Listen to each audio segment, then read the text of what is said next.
Hey guys, biracial Tiffany here. What do you think? Okay, I couldn't resist. I know this is like so crazy right now. I've never mentioned this before, I don't think, but I used to have heart-shaped glasses, like as my glasses that I wore every day to see out of.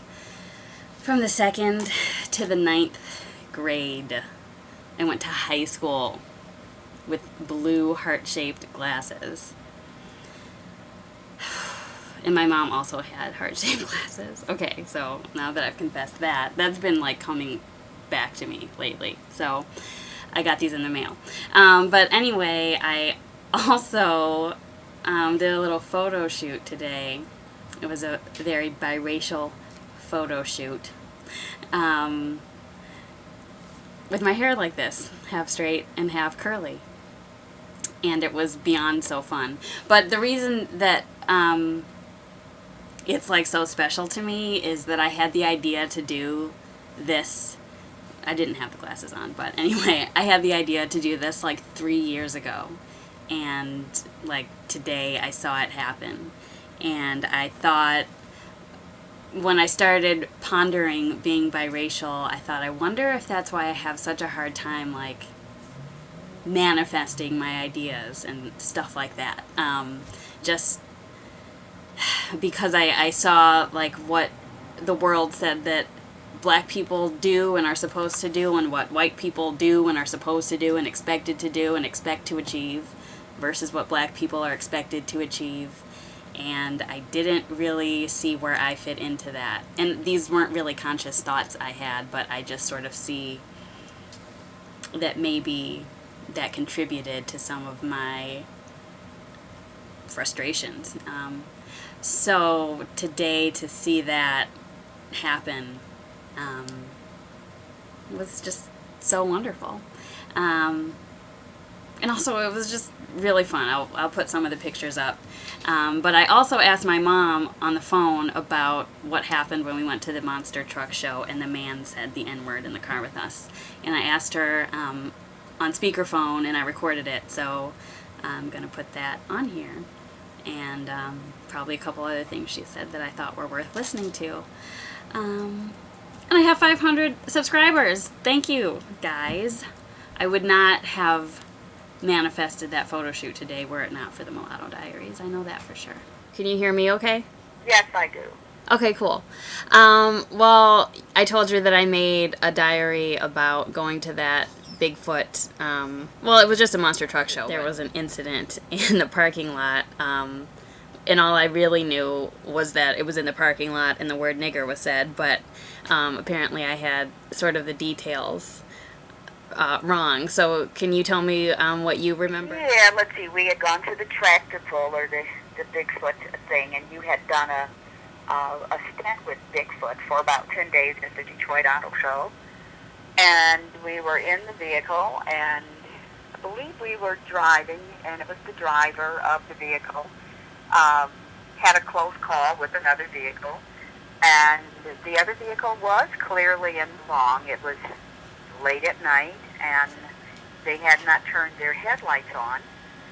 So the driver said something to the effect, "Jesus Christ, look at him, driving around with the lights out and slinking on down the street with the lights out in the car just like a nigger."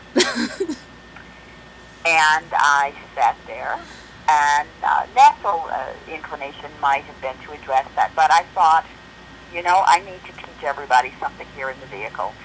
And this man had just recently married a childhood friend of mine.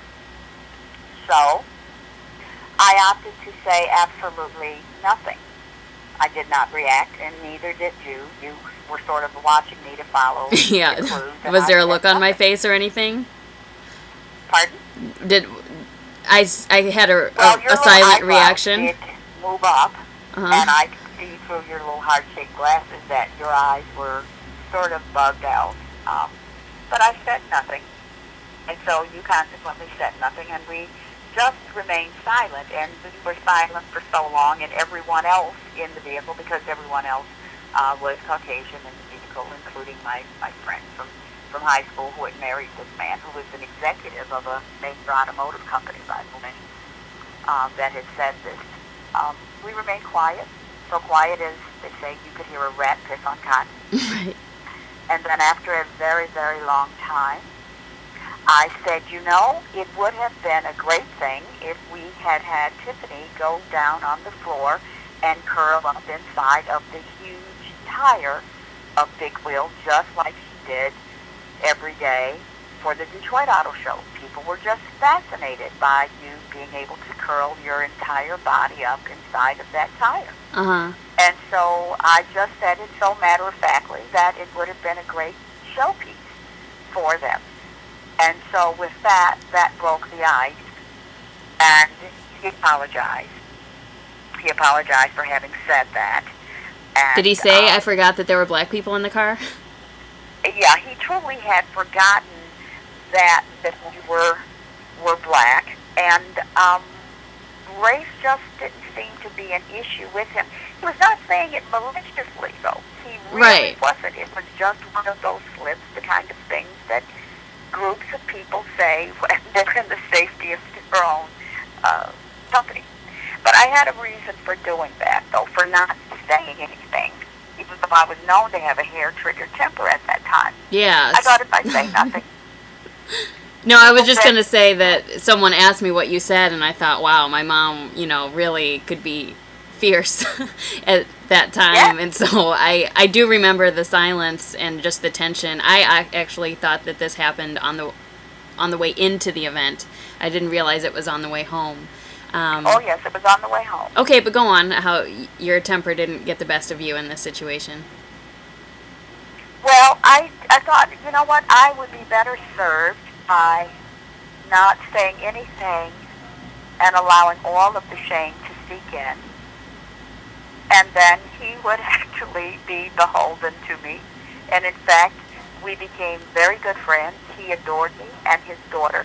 And so by saying nothing and allowing the profundity of the words that he had spoken to permeate the entire van and us not saying anything, he learned a very valuable lesson. His daughter, who was about 15 or 16 at the time, she learned a valuable lesson. I think you learned a lesson in when to be quiet and just allow the moment to take care of everything. And we were out in the middle of nowhere, so they could have put us out. There were no cell phones available at that time. That would have been an ugly situation.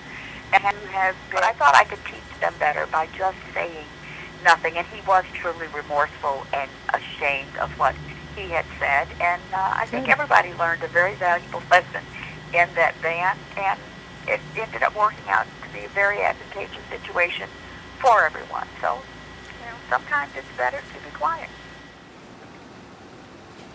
I hope you like that. My mom had a lot to say, so there's more of that conversation, and I will put it up as it becomes relevant to what we're talking about. Thanks for watching.